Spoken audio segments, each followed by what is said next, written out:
Hey, coaches, Coach E here. Today's episode, I'll be continuing my 8-Man Breakdowns podcast series with episode number 2 of the podcast. Today's topic is building an offense from scratch. What I'll be doing here today is diving deep into my ideas of building your offense from scratch. So no matter what position you're in, whether you're a young assistant who wants to be a head coach one day, or you're already an offensive coordinator or head coach, and you just want to change up your offense a little bit, this process can pertain to anyone. All right, so let's get into it. So step number 1, identify your own offensive style. So I'm talking about heavy run, heavy pass. If you're an air raid or single wing or wing T or even a run and shoot type, whatever style you are, whatever type of offense is your style, choose that. Identify this. This is important because if you're going to want to pass 40 times a game, obviously there's no need to waste time coming up with 6 different run schemes and run concepts to install into your offense, and vice versa. If you want to be a heavy run team and have 50 plus attempts a game, you definitely don't need to have 12 different drop back pass concepts. All right. So that's step number 1. Just identify your own offensive style. What do you want to do? All right. Moving on to step number 2. Number 2 is recognizing what types of players you have. When you're building your own offense from scratch, you're still building a system that you can build upon each year, but you're going to have to make adjustments each year based on what kind of talent you have. All right, let's do an example here. Let's say you have an air raid style. Your style is an air raid. You want to throw the ball a lot, all right? If your only quarterback option or your best option at quarterback is a 5'7", 120-pound kid, and he can only throw the ball accurately about 20 yards, that's obviously going to come into play when you're building your offense from scratch. All right. Does that mean you can't throw the ball a lot, 10, 20, 30 times a game? No, absolutely not. You still can, but you got to take that into account and realize you're not going to be putting in a lot of deep vertical pass concepts if you can only throw accurately 20 yards. All right. So same thing can be said. Let's say you want to run the triple option. And again, your only quarterback option is a 5'7", 120-pound kid. So you can definitely still run the option, but you're going to have to recognize he probably better be a pretty tough kid if there's any chance that he might carry the ball for 20 times a game. All right. So that is step number 2, just overall recognizing what types of players you have. Moving on to the third step. So step number 3 is selecting your offensive concepts. I recommend you select around 5 or 6 of your favorite offensive concepts that still fit within your personal offensive style and the current player situation that you identified in those first 2 steps. So let me give you another example. Let's say I identified my personal offensive style as a heavy run style and I want to run the single wing. All right. Now I recognize my team has a lot of size. I got some big kids, but not much speed to work with that. All right. With that being said, knowing that I have the size to run it up the middle, I'm going to choose run concepts. I'll just throw these out there like dive, just straight dive, power, ISO.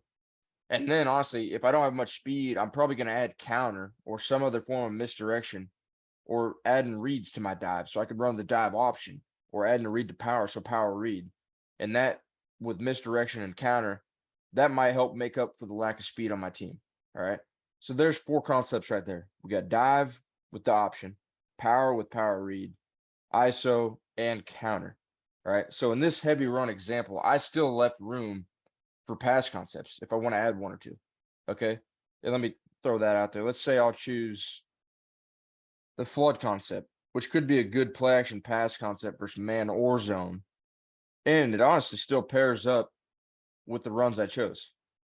So dive, power, ISO, counter, and now flood. Okay. Another couple fairly simple concepts you could add would be an RPO that's based directly off one of your run concepts or a screen pass or 2. All right. Anything that plays off your current concepts that doesn't change much. Once again, that's a simple concept that you can add. But overall, I recommend starting with around 5 or 6 of your main concepts, the ones you really want to run. That way you really understand truly just what it is that you're wanting to do offensively. And obviously, as you go, you can always add more. All right. So that is step number 3, selecting about 5 or 6 of your favorite concepts that still fit within your style and the players that you have. All right, we're going to move on to our final step here in building your own offense. So step number 4, this is the final step, but just as important as the first 3. So step number 4 is just to create a full offensive install plan. All right, so now take your 5 or 6 concepts you just came up with, or the ones I just came up with, which were dive, power, ISO, counter, and flood for a pass concept. All right, so dive, power, ISO, counter, and flood. So take those and form a full offensive install camp. All right. So I'm going to start by taking my primary 2 concepts. Let's say I'm running single wing, like I said before, and I'm a good size team. We got a lot of size, big kids, but not much speed. So I'm going to start with dive and power as my main 2. Okay. So that means every day for the first day of the install, each day, we're going to work with 2 concepts a day in order of importance to me, and then work backwards. Okay. Until we get through all of them. And then we'll just review if we have an extra day in there. So each 2 that you select is going to be the main focus offensively that day. So that goes for each position. So individually, let's say your O-line and tight ends are working with your O-line coach. All right. They're going to be working on blocking and footwork for each of those concepts.